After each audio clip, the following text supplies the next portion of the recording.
Hello everyone, स्वागत है आप सभी का इंजीनियरिंग इनोवेशन 2.0 में।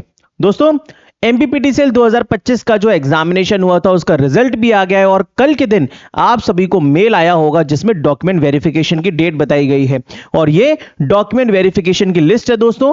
तो इसमें बताया गया है कि आपका जो डीवी है वो 16 दिसंबर से लेकर 24 दिसंबर के बीच में होने वाला है। एई का 16 दिसंबर को है, फिर जेई का मल्टीपल डेट्स में है 17, 18, 19, 20 ऐसे करके, और फिर 24 दिसंबर तक सारे के सारे डीवी हो जाने हैं कंप्लीट। ठीक है, तो मैं आज की वीडियो में आप सभी को यह बताऊंगा कि जो डीवी के अंदर सर्टिफिकेट्स का पंगा है, बहुत सारे बच्चों के मेरे पास मैसेजेस आ रहे हैं, वो सारे के सारे डाउट्स मैं इस वीडियो के अंदर क्लियर कर दूंगा। ठीक है, चलिए स्टार्ट करते हैं। तो देखिए दोस्तों, ये Madhya Pradesh power transmission company limited का ऑफिशियल डीवी लिस्ट है। इसके अंदर देखिए क्या बताया गया है कि 16 दिसंबर 2025 को आपका डीवी होना है। इसमें टोटल 53 कैंडिडेट्स का डॉक्यूमेंट वेरिफिकेशन होना है। ठीक है, अब देखिए 16 दिसंबर 2025 है और फिर ये सारे का सारा लिस्ट दे रखा है, सारे जो भी सिलेक्टेड कैंडिडेट्स हैं उन सबका। चलिए अब आते हैं यहां पे, तो इसको देखिए। सबसे पहली हाईलाइटेड लाइन क्या कह रही है कि भैया जो भी आपके सर्टिफिकेट्स हैं उन सभी के सभी सर्टिफिकेट्स की एक एक फोटो कॉपी आपको लेके जानी है, स्वयं सत्यापित। इसका बोले तो मतलब है सेल्फ अटेस्टेड, अपने सिग्नेचर उस पर करके ले जाएंगे, किसी से करवाना नहीं है। जितने भी 10, 12 डिप्लोमा डिग्री सारे सर्टिफिकेट्स ले जाओगे, सारे के सारे सेल्फ अटेस्टेड होने चाहिए। एक सेट लेके जाना है पूरा फोटो कॉपी का A4 साइज पेपर पर। ठीक है, अब बारी बारी से हम लोग डॉक्यूमेंट्स देख लेते हैं। तो देखिए सबसे पहला डॉक्यूमेंट है दोस्तों आपका 10th, बोले तो हाई स्कूल। तो 10th की मार्कशीट लेके जाएंगे, 12th की मार्कशीट लेके जाएंगे। अगर आपने डिप्लोमा के बेसिस पे जेई का एग्जामिनेशन क्लियर किया है तो आप 10th के बाद डिप्लोमा लेके जाएंगे, 12th की आपके पास होगी नहीं। जो है आपकी क्वालिफिकेशन के बेसिस पे आप लेके जाएंगे। और इसके अलावा यहां पर डिप्लोमा और डिग्री का सर्टिफिकेट लिखा हुआ है। सभी के सभी सेमेस्टर, समूह या वर्ष की मार्कशीट, फाइनल वाली नहीं, सारी की सारी लेके जानी है। क्लियर? इसके बाद आता है अब जॉब वाले बच्चों की दिक्कत। जॉब वाले बच्चों में क्या होते हैं, एक तो ऐसे होते हैं कि भाई जिन्होंने फॉर्म भरते टाइम बताया था कि हाँ भाई हम जॉब में हैं, तो फिर आपके लिए एनओसी मैंडेटरी है, आपको एनओसी लेके ही जानी होगी डीवी के टाइम पे। ध्यान रखिएगा, डीवी में अगर आप नहीं पहुंचोगे, आप सोचोगे कि बाद में डीवी करा लूंगा, तो फिर आपका कैंडिडेचर उसी टाइम पर रिजेक्ट कर दिया जाएगा। इसीलिए डीवी में पहुंचना ही पहुंचना है। अगर एनओसी अभी अवेलेबल नहीं है तो बाद में जमा करानी होगी, लेकिन डीवी में पहुंचना ही पहुंचना है। अब कुछ बच्चे ऐसे हैं जिन्होंने फॉर्म भरते समय बताया नहीं था कि वो जॉब में है, या तो बीच में जॉब लग गई, या फिर फॉर्म भरते समय बताया ही नहीं था कि हम जॉब में हैं, लेकिन अब वो एनओसी के पंगे में फंसे हुए हैं, उनकी कंपनी एनओसी नहीं दे रही। Based on my previous experiences दोस्तों, आप डीवी के लिए जाइए और वहां पर बिल्कुल भी आपको बताने की जरूरत नहीं है कि मेरे पास एनओसी नहीं है या मैं कहीं पर जॉब में हूं। अगर वो डिक्लेरेशन भी लिखवाते हैं कि आप लिख के दीजिए कि आप जॉब में नहीं है कहीं पर भी, तो फिर आप लिख के भी दे दीजिएगा, कोई पंगा नहीं होता है। सारे के सारे बच्चे ये बोलते हैं कि ऑनलाइन चेक किया जाता है, लोग रूमर्स तो फैलाते ही, देखिए जिनको ज्ञान नहीं होता कि ऑनलाइन चेक होता है, एनपीएस अकाउंट का देखा जाता है, प्राण नंबर आ जाएगा, ये आ जाएगा, सब आ जाएगा, पैन नंबर से सब लिंक होता है। कुछ भी नहीं होता, फिजिकल वेरिफिकेशन है, जाएंगे डॉक्यूमेंट्स चेक करवाएंगे, सब कुछ होगा और वापस आ जाइएगा।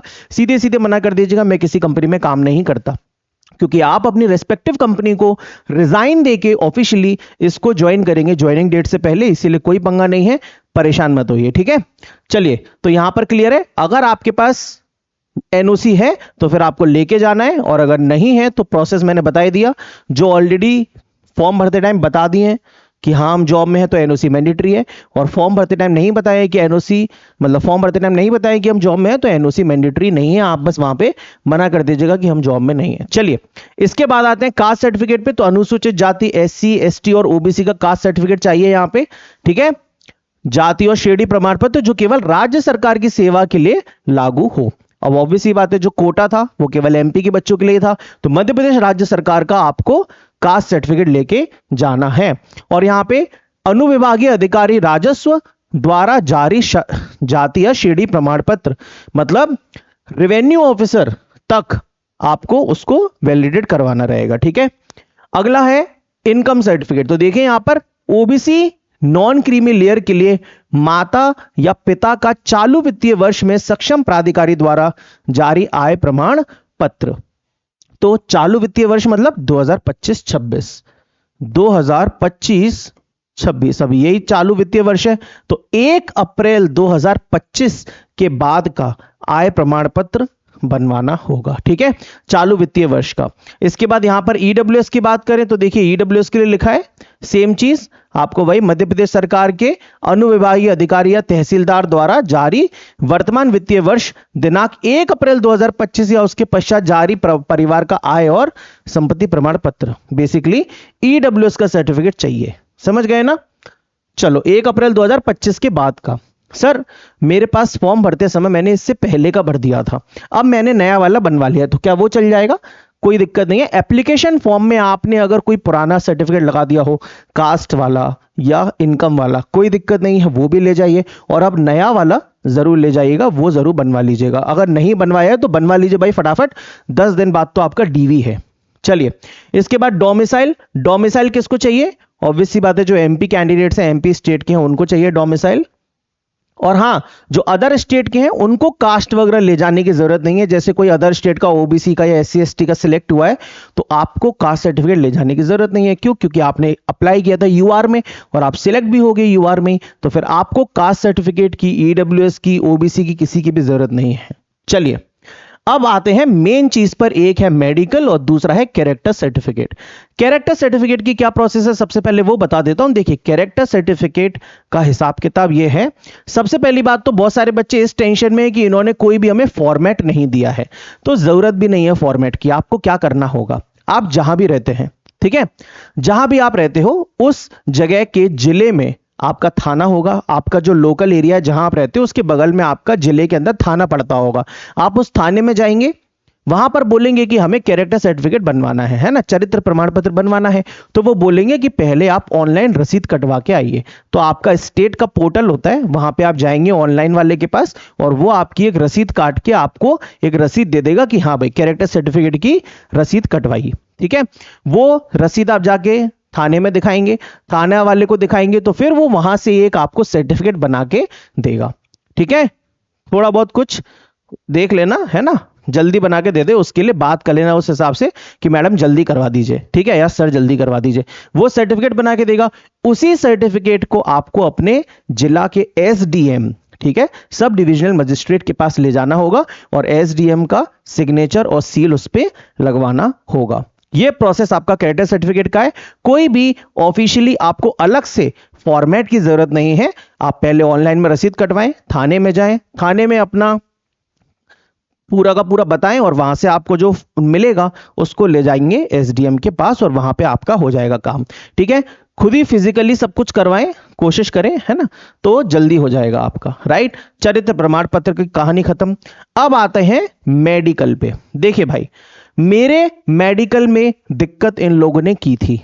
क्या दिक्कत की थी कि भाई मैं पहले क्या गया था, अपने जिला में जो मेडिकल, जो जिला चिकित्सालय होता है, मतलब बेसिकली जो गवर्नमेंट मेडिकल होता है ना, मेडिकल हॉस्पिटल, उसमें गया था। अब वहां पर होते हैं चीफ मेडिकल ऑफिसर, सीएमओ, उनसे मैंने सिग्नेचर करवा लिया।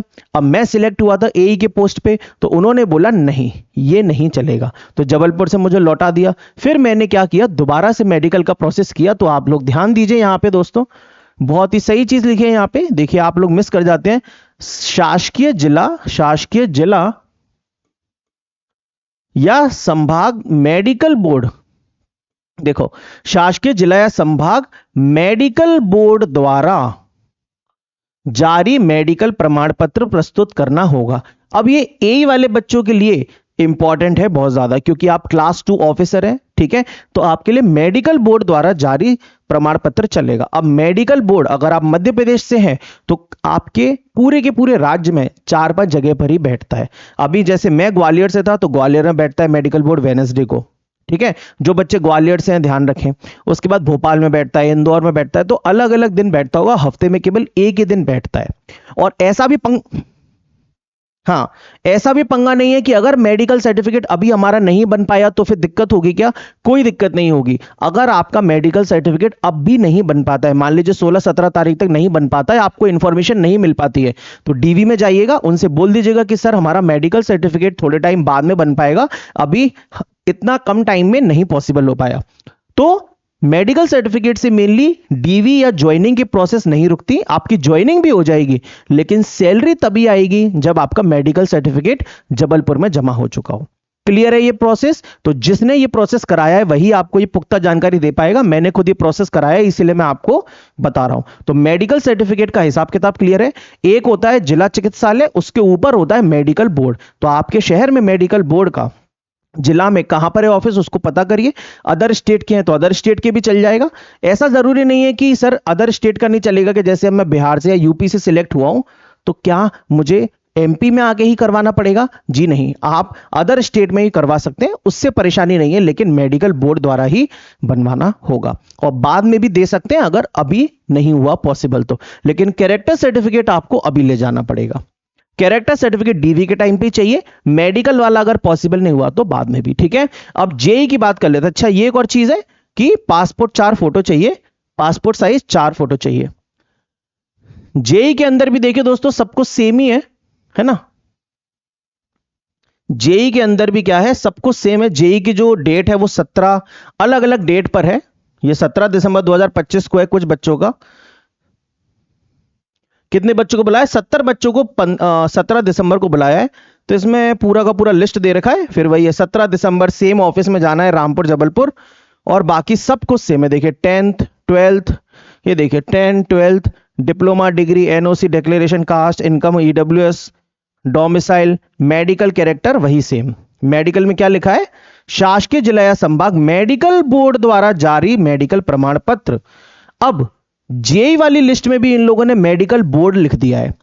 जेई वाले ग्रुप सी में आते हैं। आप लोग को मेडिकल बोर्ड की जरूरत नहीं है। लेकिन देखिए दोस्त, मेरा कहना यही है कि अगर इन लोगों ने मेडिकल बोर्ड लिखा है ना, तो फिर आप लोग मेडिकल बोर्ड से ही सर्टिफिकेट बनवाइएगा, क्योंकि ये लोग वही लिखेंगे कि कहां से मांगा था ये बताओ। सीएमओ वाला, चीफ मेडिकल ऑफिसर वाला, मुझे नहीं लगता है कि ये लोग मान्य करेंगे। देखिए लिखा भी है, शासकीय जिला या संभाग, जो भी डिवीजन आपके स्टेट का लगता है, राज्य का लगता है, उसके थ्रू मेडिकल बोर्ड द्वारा बनवाना होगा। वैसे जेई ग्रुप सी की पोस्ट होती है, चीफ मेडिकल ऑफिसर वाला चल जाता है, क्योंकि मैंने जेई का भी डीवी करवाया है, एई का भी करवाया है। तो जेई वाला मैंने तो सीएमओ का थ्रू बनवाया था, लेकिन यहां पर मेडिकल बोर्ड लिखा है तो उन्होंने कट कॉपी पेस्ट कर दिया है सारा का सारा डॉक्यूमेंट्स। लेकिन एक्चुअली में ऐसा नहीं होना चाहिए था, बट फिर भी मेडिकल बोर्ड लिखा है तो आप लोग मेडिकल बोर्ड के थ्रू ही बनवाइएगा।